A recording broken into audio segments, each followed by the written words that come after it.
What's up, ladies and gentlemen? This is what I'm doing right now. I'm actually on Baby Ion's base, and if you take a look at this screenshot right here, what's going on right here, this is the future of Ion Clash.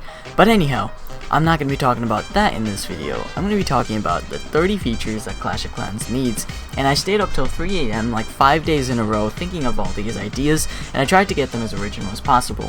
Then I searched the ideas in because I thought of the ideas, and then I searched them in forums to see if I could get more ideas off those ideas and hopefully like expound on them and explain them to you better. Turns out about half of them were already on forums, and I'm sure someone's commented every single one of these in the comment section at one point. So of course I'm not taking any credit for any of these. I would never do that. And basically, hopefully Supercell somehow sees this video and they'll be like, hey, that's a great idea, let me use that in the next update. Or better yet, put all 30 in the next update. We're set. So, number 1 on the list is the ability to switch between accounts a lot easier. On iOS, it is the biggest pain in the entire world, which is why I use Android to make my videos. I need to make videos on both accounts simultaneously, and that's almost impossible if I have to keep signing in with 2 different iOS accounts. I just don't want to switch game centers every 10 seconds. So what I want is a feature where you can have a little tiny button, and after you type in a certain passcode, you basically have a passcode for each account, and then when you type in that passcode, it basically lets you switch accounts just like that. So I can switch between Ion Moss and Baby Ion in less than 10 seconds. Nowadays, I have to actually switch emails, I have to click this darn confirm button, and then I can finally switch. Clash reloads, and it's a big pain. So that'll be a cool feature, multi-user usability. Number 2 on the list is of course the active button. So this is Ion Clash right now. Taking a look right here, there you go. And unfortunately, I can't tell who's inactive and who's active. The leagues were reset yesterday, and the only way for me to tell who's kinda inactive and who's not, even then I really can't, is of course to judge it based on leagues. But now, since leagues change every month, for me to hunt down and look through every base to see if one person is inactive before a war, that is almost impossible, especially in a 50-person clan. So I thought, why not have an active button where, not even a button, active LED, where this tiny little green dot shows up if that person is on. That would solve so many drama problems. I remember back in the day, people would troll and invite and all that, but the simple way to do it, just to figure it out, is to just see who's online and narrow it down. Wouldn't that be awesome? Also, you can tell if this guy's online and farming and doing this or whatever, and maybe we can even add to that later on. Maybe we could click the active button to see exactly what they're doing. Kinda scary, but who cares? It's Clash. So of course you can see if they're raiding, if they're farming, and if they're chatting, about to leave, I don't know, whatever. So that would be a pretty cool feature as well. Number 2 is something I mentioned in the last video. It's known as a hidden air sweeper, and basically these things are so freaking ugly. I'd actually like them to be hidden. It would be amazing if they were hidden, but they're not, so there isn't much I could do about that. And basically it would be pretty cool. You release a few balloons, you're like, oh yeah, I could 100% this guy easy, pop comes a freaking air sweeper where you expected a Tesla. How cool would that be? So maybe they'll add that in the next update, I'm not sure. That's an idea that I actually thought of, and I'm pretty freaking proud of it. Number 3 on the list is of course new single player missions. We've had these single player missions here for so long that this goblin's face is literally annoying me. Like, Sherbert Towers, come on, we beat that when we were 5. So of course we need new missions, and maybe even get rid of these, just like completely reset every single mission here, and or even better yet, every single update come out with new missions, new loot, new things along those lines with new base standards and all that. Branching off of that is a map builder. Now I was thinking, why not be able to make your own bases and then practice attacking on these over here? So say you can make a base similar to yours or something along those lines, and then basically you could attack a Town Hall 9. Now technically speaking, they'd have to make it so you couldn't mess with balance or anything along those lines, but if you could have like yeah, like this many walls, maybe a weird looking Town Hall here, maybe you get 2 wizards, maybe you get 2 archers, so it doesn't look like any Town Hall, but at the same time you can build your own single player missions that won't cost you any loot or anything along those lines. So that would be interesting. I'm not sure if that one's ever gonna happen, but it's a cool idea. Then of course there's the really controversial idea of a clan-wide base. This probably will never happen, but considering Supercell expects their game to last 300 years, you never know.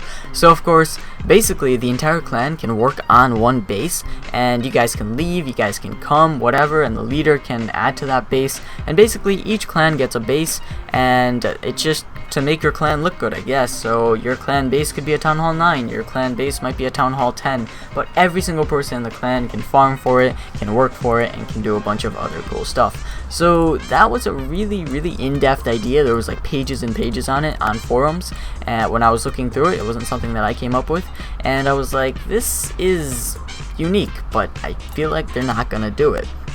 Here's something that they will do, probably eventually. It's known as a revive spell, and I expect it to be the next big spell, just spell, not dark spell. And basically, if you put it down on a bunch of, I don't have any right now, but those cool little gravestone things that pop up whenever a troop dies, place it on those quick enough, and your troop should come back to life. Not with full health, maybe 25% health, but it might be just enough for you to not get that 49%. So it might be a crucial spell for farming or pushing or something in like Legend League or something along those lines. So that's the revive spell. Now, cool thing is that this spell is really puny, so it won't work in a huge radius. It'll work in a very tiny low radius to revive maybe one or two troops if placed perfectly. So that was a cool idea I thought of back in the October update. I seriously thought the Halloween update would come with that, but it didn't. Another idea is that they would have private mail. So private mail is an interesting idea, and I wrote this one down after we had some drama, and I couldn't deal with one person, and I didn't want to send mail to the whole clan dealing with this issue that we had. So of course, say that person is, I don't know, who's our top player, Saif. So say he's our top player, and I want to privately send him a message telling him to attack this particular guy at this time, or kick this particular guy at this time, and I don't want the rest of the clan hearing about it because everyone can see chat and everyone can see mail. I either have to go on kick, or what if there was a private message button right there? Almost kicked him.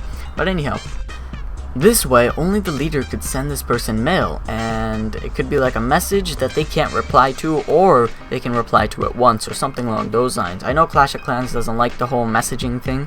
I don't think they'll ever include that. But branching off of that, there's an even cooler system. It's known as the Friends system. Basically, I think we're already on like number 7, dang.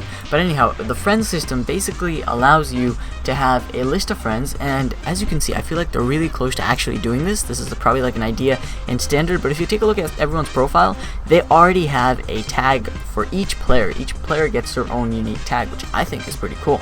But anyhow, basically, this means that you should be able to not only search players, that is one of my ideas, and if you can search players, you should be able to add them to a friends list, which will be right next to your bookmarks list. So that should be pretty cool as well. That way you could invite those friends whenever you need. I know it's always a pain trying to find a person after they leave and trying to invite them back and all that stuff, but if you had a friends list, it would be pretty cool. And maybe someday you might be even able to message that person on like a normal day-to-day basis, but that won't be for a while. For now, we're stuck with kick. Now, a cool thing that I thought of is basically the X-ray spell, and this had a forums on it, so yeah, I didn't think of it, but I was staying up late at night and I was like, wouldn't it be cool to have a spell to see where giant bombs are? And I'm like, wait a minute, wouldn't it be even cooler to have a spell to see where all bombs are, all traps are? And that's the thing, this spell is known as, well, the X-ray spell, as a forums is calling it. That wasn't exactly what I was going to call it, but it's okay. So the X-ray spell you place on a vicinity of about that much. It's the biggest spell yet. It's bigger than the jump spell, heal spell, rage spell. It's a huge spell, but basically anywhere you place it on a base, all the traps will become visible for about 2 or 3 seconds. It'll be a really short life spell, but it'll be huge. So that should be very helpful, and maybe, just maybe, people will start using hogs again, because that could be a huge balancing update since no one's been using hogs these days. Well, that's kind of not true, but at the same time, it's really tough using hogs with all the giant bombs around. Even max hogs die when 2 giant bombs are in the same place. Okay, so moving forward, we have boosting and upgrading builders. This is super controversial. Now, if you guys take a look right here, I got my good old builder right here, and I can't upgrade him. I can take a look at his cool little info. I can move him and see the guy sleeping underneath there. Hey, bro, what's good? But anyhow, so what if you could upgrade, which isn't going to happen, what if you could upgrade him and you could have a builder level 2 which works at twice the speed? Wouldn't that be cool? All your upgrades would be shortened by half, but you see, Supercell would never do that because all of a sudden they start losing revenue and gems. But something they might do is allow you to boost your builders using gems to have upgrades done faster. That way you don't have to gem. What am I upgrading right now? I'm not sure what I'm upgrading right now. I guess we'll just upgrade this right here, okay? Alright, so this is gonna take a good 4 hours to complete, and it would cost me 51 gems to do this. But what if you could boost builders and have it done in 3 hours, but you end up spending only 20 gems? So I'm not sure how the math would work against that, but it is a pretty cool idea, and that's just something that would be really awesome to have. Okay, moving forward is another ability for heroes. You see, right now heroes only have one ability, Iron Fist for the Barb King, and of course that weird named thing that the Archer Queen has that gives her it's basically a revive.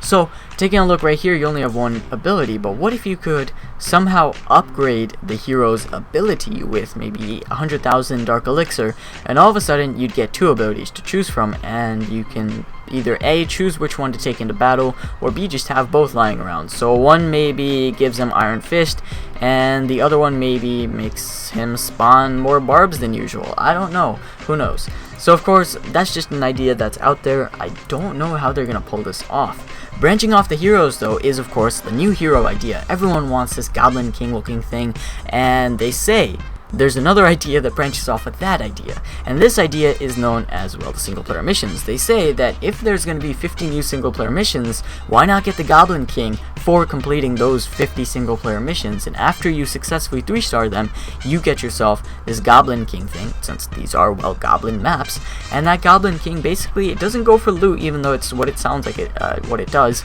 but basically, it goes for anything that makes loot or has loot. So yes, the Goblin King will go completely around to every single collector, which doesn't seem too important, but in war, think about it, guys. Just think about it.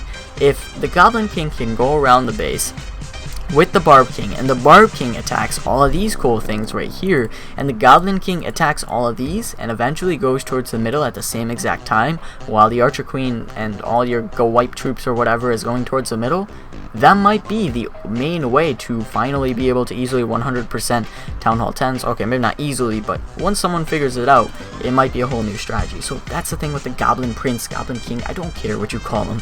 Okay. A really, really cool thing that I thought of the other day is, of course, player stats. This is something they'll never do because it would scare the crap out of people, but I feel like it would be the most fascinating thing to look at. Like, okay, so this is basically what player stats is. Right underneath your profile, you'd have a button right about, I'd say click your name about like a handful of times, and it'd be kind of like a secret feature. Click my name 6 times, and you'd be able to see your player stats, and I mean everything from how many days you've played. I know no one's played this game for hours. Everyone's played it for at least a few days of their life at this point, if not a week. And then you'd be able to see how many gems you've spent in your life, how much time you've spent raiding, how much time you've spent on war raids, things along those lines, things that are just fun to look at and show off in a sense, and yet at the same time be like, wait a minute, I spent $600 on gems? What? So that's probably why they'll never do it, but I bet they have all the stats somewhere on some server somewhere. So branching off of player stats is, of course, being able to war more easily. You see, war right now is kind of being ignored, and this is our war right here. Yes, we are losing, but it's all good. So of course, and they're Asian, so we definitely are losing. Look at this, they have won 136 wars. This isn't fair. You know what we really need? A surrender button. So this was another cool idea that we thought of, and surrendering basically means that if you see that you are absolutely not going to be able to win, and they are winning by like, oh, I don't know, 700, then you can basically send them a request to end this war right then and there. If they approve, then you surrendered. They win, you lose, but you get to start another war right after that. Why keep looking at this freaking depressing numbers over here when you know you're gonna lose? Why not save both the clans time? So of course you'll be losing out on XP, but at the same time you're gonna be saving on time to, well, war more. So it's kind of a controversial one, but who knows. Now, stars are a big one. I feel like stars simply are not fair. Putting a town hall, getting the town hall should not count as much as it should during raids. It should not be like, oh, a full entire star. Even though your entire base is meant to protect it, I still feel it's simply not fair, and it leads to a lot of unfair advantages in war, and especially right now. Look at this. We have one town hall 10, but they have two town hall 10s, so they got infernos to protect their town hall 10s with, and all that other good stuff. So here's the star system that I propose, and I say that we have 1 star means 33%, and it's solely percent based, and 2 stars is 66%, and getting the 69 is just perfection, and then 100% is of course the last star, and that way it would lead to a lot more balancing. The town hall wouldn't matter as much, but at the same time it would matter because it would be a bigger portion of that percent. So maybe the town hall would be 10% or 20% or something along those lines, and so you could almost assume that if the person gets the town hall, it's an instant 1 star, but at the same time it wouldn't be an instant 1 star, which would lead to balance. But I'm not sure how that would work, but that's the system that I propose. Okay, so now moving forward in war, we talked about surrendering, but why not being able to start war and go straight to it? This one is super controversial. Now this one I actually didn't think about at all. Like, this was completely random off the top, and I was in Global one day and a bunch of people were talking about this. I was like, wow, that's interesting. That is quite the interesting idea. And basically this allows you to, well, donate everything. Okay, so you get a half an hour or an hour to donate troops to your clan, and then a button appears and it says go straight to war, and if you click it, then your war starts right then and there. No waiting 12 hours to just check out bases or whatever and all that good stuff. At the same time, war time is a little bit longer, so instead of 12 hours for war, maybe you'll get 16 hours or 20 hours. You know what the main advantage to this is? Your enemy cannot see your base until war starts. That's where things get really interesting. So taking a look right here, right now, if I were to go, well, this is my clan, but they can see Saif's base without doing anything at all. They can see all these bases, and basically if they have Xmod, they can, technically speaking, create a strategy on how to defeat the base without even trying. It's not really fair. But if we did this go straight to war system, then we wouldn't be able to see their base, they wouldn't be able to see our base until war actually started. So those are just 3 big ideas on how we could change war and maybe make it just a little bit balanced, and hopefully lead to one clan not winning over and over simply because they have the right people, and another clan losing over and over because of some imbalance in their clan, or they simply don't get matched up well. Alright guys, I just realized this video ended up being way too long, so I'm actually going to split this into 2 parts. Hopefully you guys don't mind. I'll post them in the same day, so that's basically 2 videos in a day, so hopefully that'll get you excited. But I can't have a freaking 45-minute long video. So of course, thank you guys for watching. Stay tuned for the next part. This is going to be me logging off.